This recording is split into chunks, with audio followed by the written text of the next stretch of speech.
Welcome home, or welcome to my parents' home. I'm currently in Colorado with my boyfriend.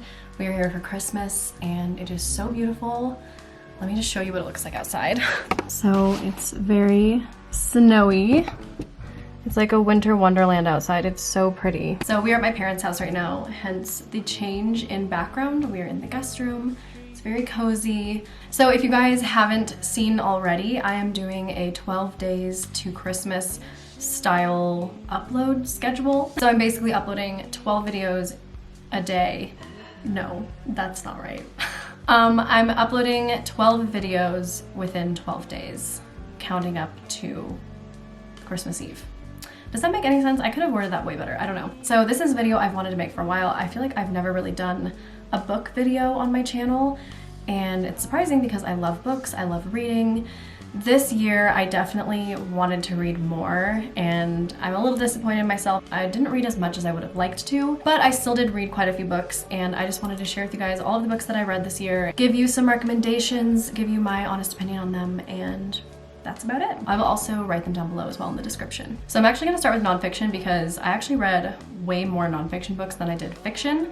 I read quite a few like finance books, so that might be kind of boring to some of you. I don't know if that interests you. I just basically wanted to educate myself a little bit more on finances and just learn more about it. Yeah, these are like very basic beginner finance books, and the first one is Smart Women Finish Rich by David Bach, I'm pretty sure. He is, I think, a financial advisor. I don't know, he has a lot of books about finances, and I also listened to a podcast episode with him. I think that's how I learned about him. It's written by a male, but it's basically talking about how throughout history, women have not had a lot of control over their finances for obvious reasons, like back in the day. But it also has a lot of just really essential financial advice and tips and things like that. So it's not necessarily just for women. It does have like really great general advice. David Bach is definitely very knowledgeable about what he's talking about.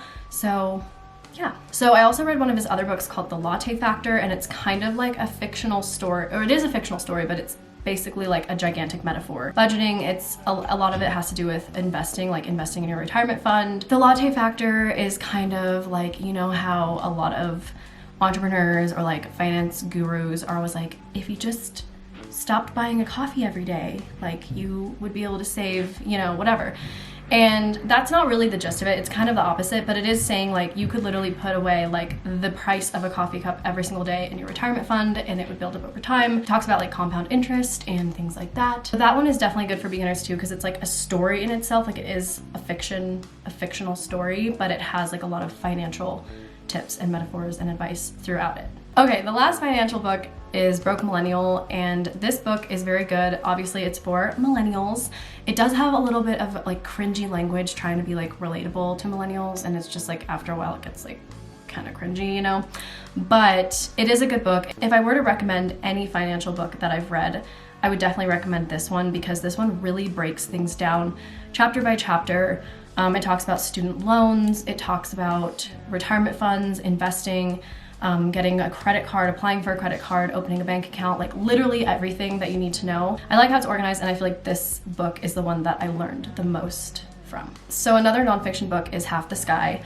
This book is just heart-wrenching. It's true stories about like young women all throughout the world, most of them in like impoverished countries. Women basically have like almost no rights, and it's really, really sad. It does have like some nice moments where it shows how these girls have overcome their challenges, but it's also like educating people on what is actually going on in the world. This book like literally fueled a fire in me. It just made me so mad, angry, sad, upset, just like every emotion you could possibly feel. So I highly recommend it. When I was reading, I was like, everybody needs to read this book. Like everyone needs to read this. The next one is Dare, The New Way to End Anxiety and Stop Panic Attacks. So James, my boyfriend, actually got me this for my birthday. So I'm actually only like a little bit through it, but I am planning on finishing it before the end of the year. But the reason he bought it for me is because we both have dealt with anxiety and deal with anxiety all the time. And he actually, my boyfriend, listened to the audiobook of this book, and he said that it completely changed the way that he thinks about anxiety, that it's helped him a lot, like how to deal with it, how to deal with anxiety and stress. So he kept recommending it to me, and then finally he bought me like the actual paperback copy, so I can only recommend it based on what he said, but so far I do really like. I think the approach that the author talks about is really like a really good way of thinking with it. Okay, fiction books. I literally only read 3 this year because I'm the pickiest person in the world when it comes to reading novels. So the first one is American Dirt. This book I know had a lot of controversy behind it because it is about Mexican immigrants, like a mother and her son trying to, there's like cartel stuff that goes on in Mexico, and she and her son try to escape into America, and it's basically supposed to be about like the migrants' journey and the ups and downs and just like how dangerous and scary it is. And I think that it's a great book. It's very well written, it's very entertaining, and it definitely shows you the hardships that happen along the way. Like it doesn't like sugarcoat anything, in my opinion. I think the reason it was controversial is because I'm pretty sure the author is a white woman, so take with that what you will. Is that how you say that? Form your own opinion on it, but based on just the book itself, I really liked the book. The other book I read is Where the Crawdads Sing, and this book was like all over the place this year. It was like at the top of the list the whole year. It felt like everybody read this book. Definitely mixed opinions on it. A lot of people really liked it.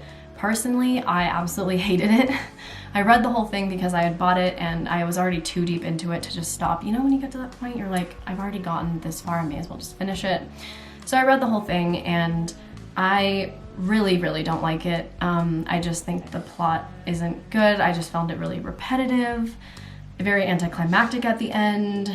I didn't even like the writing style at all, so that's just my personal opinion. I know a lot of people really liked it, so maybe read it for yourself and you can decide whether or not you like it. Okay, the last book is The Monkey Wrench Gang. This book is like, I don't know if you can tell, but this book is very worn down. My brother actually gave this book to me to read. The author is Edward Abbey, and he is like a very prominent figure or like author and kind of like environmentalist from the 70s. I am almost finished with it. I'm literally so close. Basically this book, it's a fiction book, but all of the places in it are completely real. It's actually interesting because I'm in Colorado right now, and the drive from San Diego to where my parents live in Colorado, you drive through like all of the places that are mentioned in this book. Like I've been to like pretty much everywhere that this book talks about. It's set in the 70s, and I think it's set in the 70s. Yeah, I'm pretty sure it's set in the 70s, 60s or 70s, pretty sure 70s.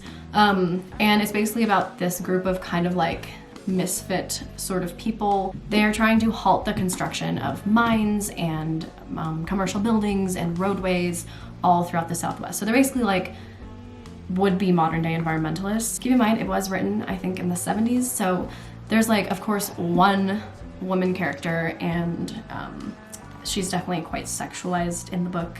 So, you know, you kind of have to read it with a grain of salt and remember when this was written. So it is kind of annoying because, of course, it's written by like a white male from the 70s, and the one female character, like half the things that is described about her is just like the way she looks and her sex appeal. So that's not that fun. But overall, the book is really great. Love the writing style. So those are all the books that I read and am currently reading this year. It's not a huge list, but I just wanted to share the books that I read. Hopefully this gave you ideas for books that you might want to read. Thank you guys so much for watching, and I will see you all in the next one. Bye!